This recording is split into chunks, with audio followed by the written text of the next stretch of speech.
Welcome back, folks. I'm Frizz, and today I'd like to take the time to talk about a part of Pathfinder 2e that I feel doesn't get quite enough love, or at least enough attention, and that is Edicts and Anathemas. Without further ado, let's just get into it. Alright, so what are Edicts and Anathema? Thankfully, it is very simple and very intuitive, really. Any philosophy or religion in Pathfinder 2e's world has edicts and anathemas that are generally rules that followers should follow.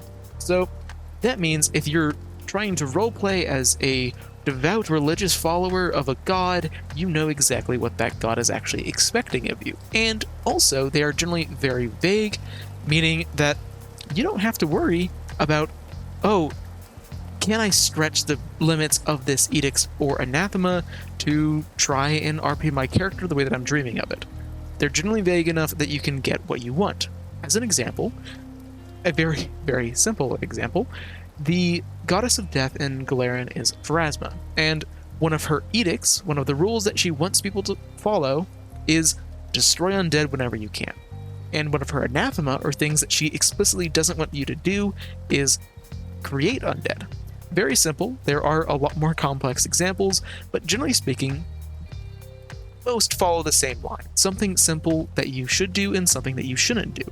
This makes role-playing as a cleric of a god that you personally do not follow a heck of a lot easier, and it really allows for followers of that same god to really act in their own ways based on their own personal interpretations of their faith. Really, one of the shining examples of where I feel like Edicts and Anathema work the best is with the champion class. Champions, or paladins as they're generally known in other editions of D&D and Pathfinder, are kind of famous for being a pain in the ass to have in the party, because they had very, very strict codes that they had to follow, especially in Pathfinder 1e, and it kind of led to them being a pain in the ass. Because what happens if you run into, a situation where something lawful is happening, but it's also really fucked up? Like, slavery.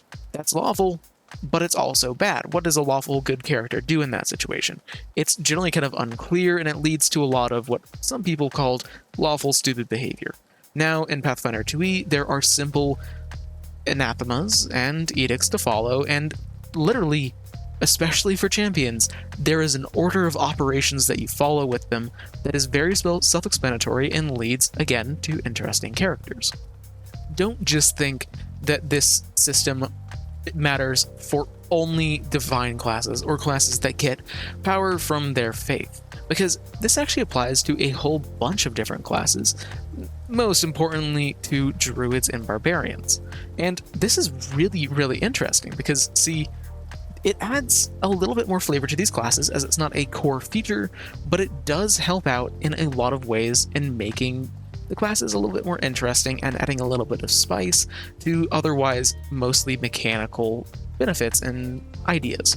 So for druids, you could have it be anathema to pollute nature for particular orders of druids, or for barbarians, for instance, you could have it be anathema to turn down a rite of strength.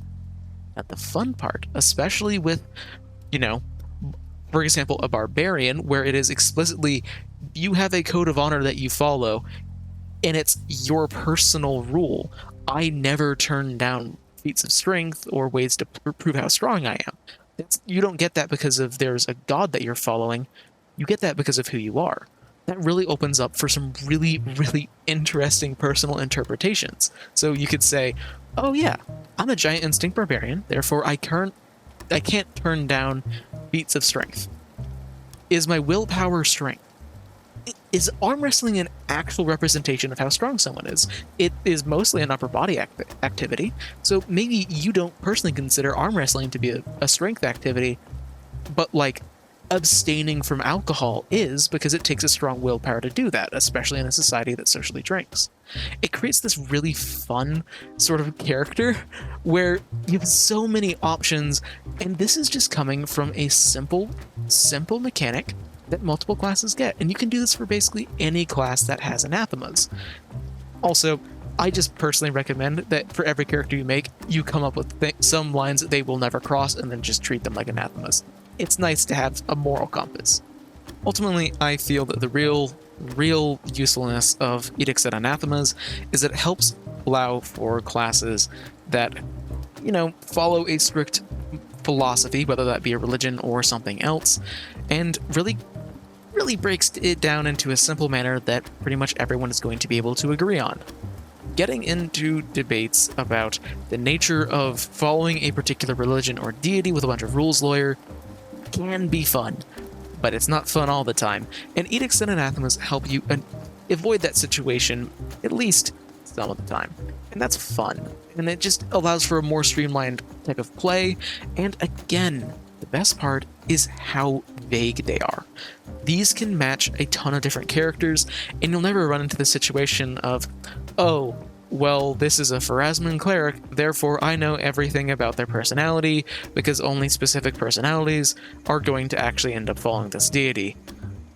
People can focus on different edicts, different anathemas within their god's faith, because, yeah, it's up to their interpretation, so long as they aren't very obviously breaking them.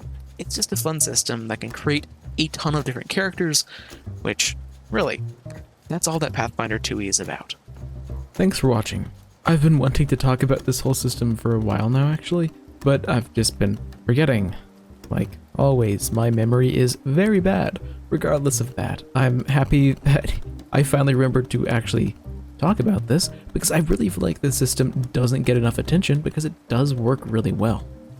It's just a lot of fun, and it helps ensure that particular classes work in the ways that the designers intended.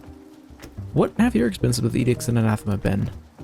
Regardless of that, and until I see you next, live a wonderful life.